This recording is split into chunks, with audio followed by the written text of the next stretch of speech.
reading is found in the 5th chapter of Matthew, the first 11 verses. You can follow along with me if you turn to page 4 in the New Testament section of your Pew Bible.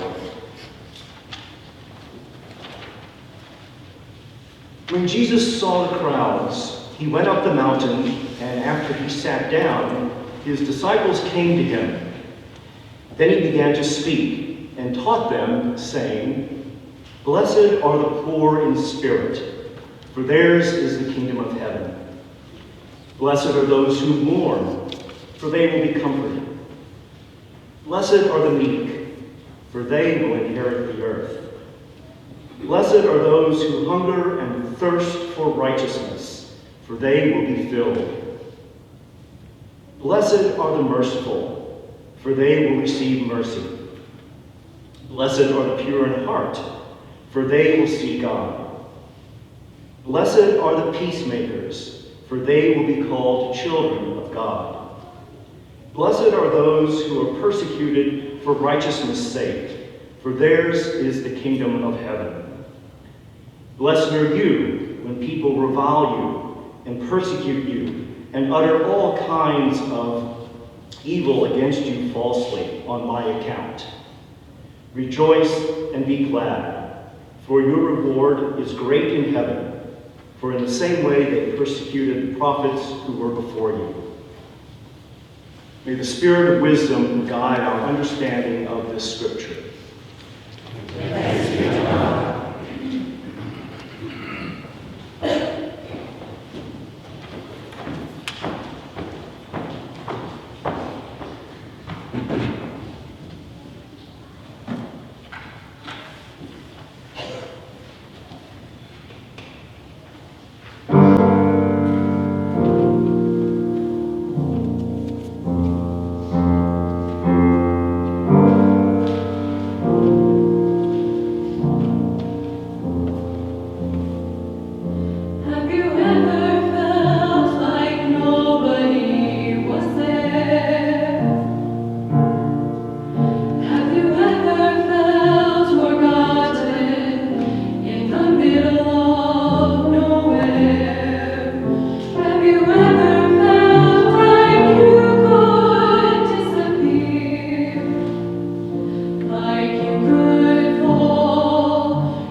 distinct privilege to introduce you today to Dr. Dan Hale.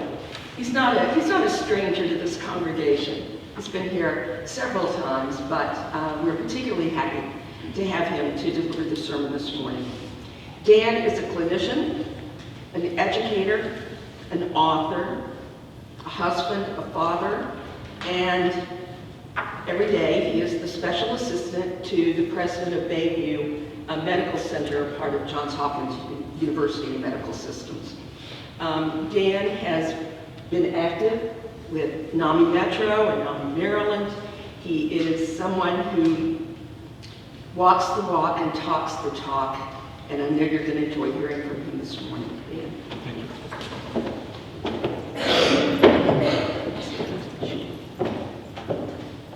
First, let me express my appreciation for the invitation to be here today. I am familiar with this church, having worshiped here before, but know about it in so many ways. You're truly a leader in the community.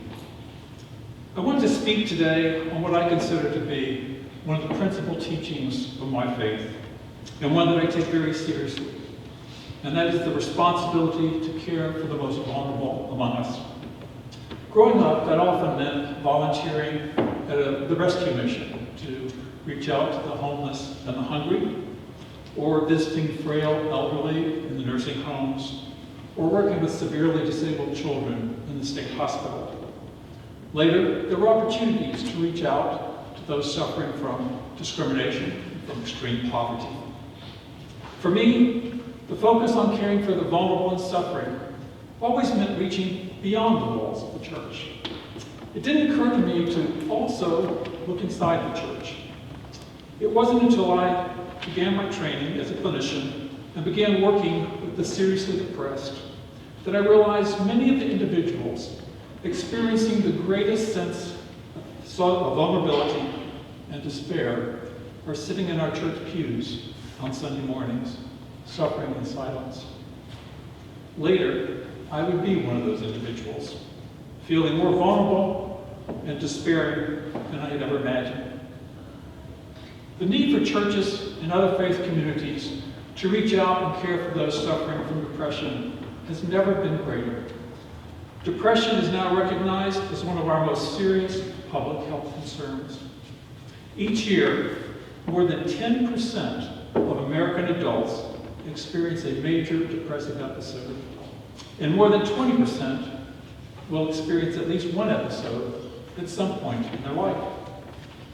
Furthermore, we know that depression is the major risk factor for suicide.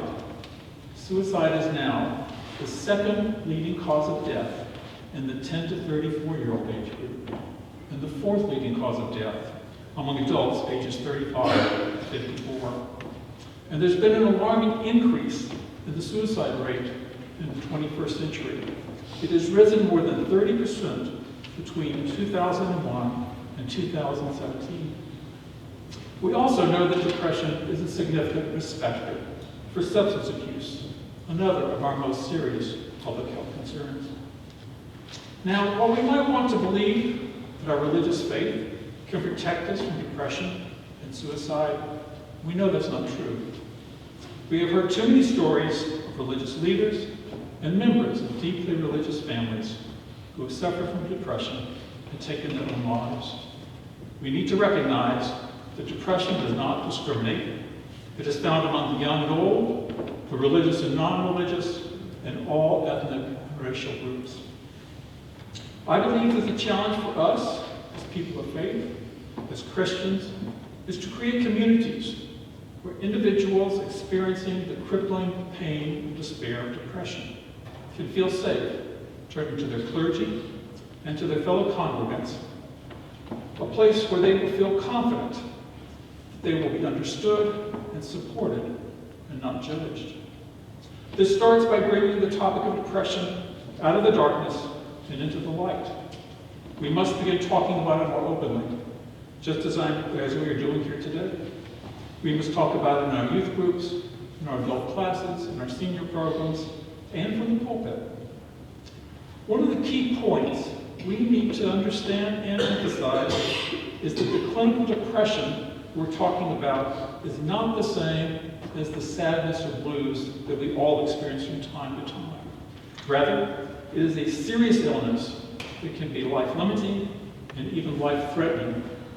But we also need to stress the good news about depression, that it is a treatable illness, and that there is hope for those who suffer from it. These are the messages that we need to share throughout our congregation and beyond.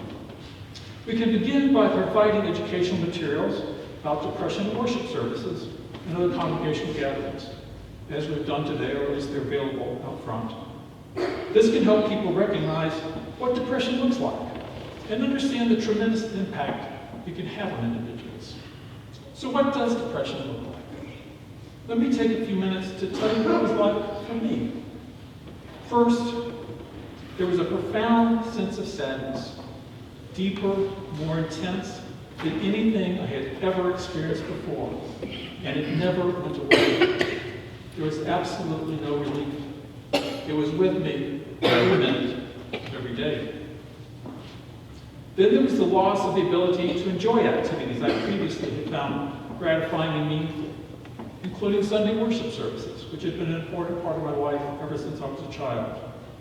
I mentioned earlier that during much of my depression I was suffering silently in church many Sundays. But some Sundays I couldn't even make it there. I felt so bad. If you had known me and then seen me during this period, you might have noticed a physical change. I lost more than 10 pounds. I wasn't trying to. I lost it because I completely lost my appetite. Nothing sounded appealing. No food. One of the worst symptoms I had was a severe sleep disturbance. I had difficulty falling asleep every night. But even worse, I was waking up about 4:30 every morning, still exhausted, but unable to go back to sleep. So I would just lie there in the dark, waiting for the first signs of light in life. I also had difficulty concentrating and staying focused, which led to serious problems with my memory, something I had never experienced before. And I felt utterly worthless. I was convinced that I was a failure as a psychologist, as a professor, as a husband, as a father. I felt I didn't deserve not anyone's love or respect. And then there were the recurrent thoughts of death. I was never suicidal, thankfully, but I couldn't get the thoughts of death out of my head. Finally, I felt completely hopeless. I couldn't see how my life would ever improve. I was convinced that I was doomed to a life of anguish and despair. But there was hope for me. Fortunately, with my education and training, I knew where to turn for help. I knew how to get on the path to recovery. I understood that I needed the help of my family physician to get medication that could provide relief for some of my symptoms. I knew that I also needed to work with a psychologist to address other symptoms and issues. But not everyone has this knowledge. That's why we need to share this information in our congregation. We all need to have a basic understanding of what depression is like, how it can be treated, the local resources, and when to consult with a doctor or mental health professional. In addition to the information we share at worship services, we can organize special programs on depression following our worship services or as part of other congregational gatherings. These programs can include more extensive education and speakers who can present various valuable perspectives on depression and other mental health issues. We can invite representatives of organizations that advocate on behalf of those with depression and other mental health conditions. An outstanding example you certainly know about is the National Alliance on Mental Illness, ably led in this community for many years by your own Sherry Welsh. We can bring in mental health professionals who can speak about diagnosis and treatment, and individuals who have suffered with depression and are willing to share their personal experiences. We also can offer groups or connect people to groups in the community where those who are directly or indirectly impacted by depression can share their stories and talk with others who are facing similar challenges. I would like to see all faith communities offer these types of programs on depression at least twice a year, perhaps in May to coincide with its designation as National Mental Health Awareness Month, and again in October, which is designated as National Depression Awareness Month. As we plan congregational programs, we need to be aware that some people affected by depression may not feel comfortable attending a program that focuses exclusively on the topic of depression. They may want to keep their interest in that topic private. I believe it's important to recognize and respect their wishes. However, they are often the ones with the greatest need for information. That's why it's helpful to have programs that's part of a regular schedule, a group meeting or activity, where people would be attending regardless of the topic. This brings us to the serious issue of stigma. Unfortunately, too many people still have a negative association when it comes to depression and other mental health conditions. They don't view it the same way they do other common medical conditions, such as diabetes or heart disease. Instead, they believe that depression is a reflection of personal weakness, a character defect, or a lack of faith. Such beliefs are dangerous because they can keep people from receiving the information, the care, and support they need. I believe that it's important for all of us, but especially our religious leaders, to directly and explicitly confront the issue of stigma. We need to let people of faith know that they should not be embarrassed or ashamed if they suffer from depression, and that they should not hesitate to seek professional care, just as they would if they had diabetes or heart disease. Now, while educating our congregations about depression and battling stigma are certainly important endeavors, I believe we can do more. Each and every one of us can be prepared and empowered to act on what we have learned, especially recognizing that our words and actions have the potential to literally save lives. When we notice changes in a person's mood, attitude, or behavior that could be signs of depression, we can take the initiative to discreetly share with them what we have observed and to express our concern. When we do, we may discover that the reason we haven't seen them in worship services or a Bible study or choir practice recently is not because of depression, but because of change in work schedule or family responsibilities. But if it turns out that our concerns are justified, that they are depressed, we can play a critical role by offering the support, the encouragement, and the assistance that can help them start on that path to recovery. Meaningful support begins by listening attentively and patiently as they share what they're experiencing, being fully present as they speak. The words we offer in response need to not only reflect our love and compassion, but also our understanding that the pain and despair they're feeling are not signs of weakness or lack of faith, but a serious illness. The encouragement we then offer can be especially impactful because it is informed by our knowledge that there are effective treatments for depression. We can help even more by providing them with or directing them to reliable sources of information about treatments and to resources in the community. But it's important to understand that even with our words of support and the encouraging news about treatment, depressed individuals may find it challenging to obtain the care they need.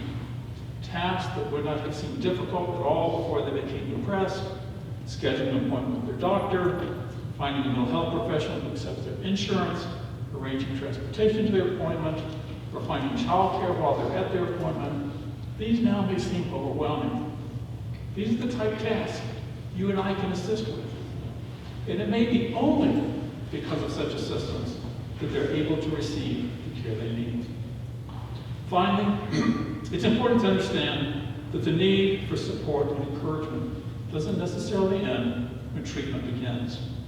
The benefits of both medication and psychotherapy aren't immediate. It can take several weeks to notice a difference. During this period, our continued expressions of love and support can help depressed individuals stay afloat emotionally and remain committed to their treatment. But they also do much more. Our expressions of love and support become part of the healing process. I know they were for me. They were powerful reminders that I was not alone and that I was loved and valued, even during my darkest time.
me.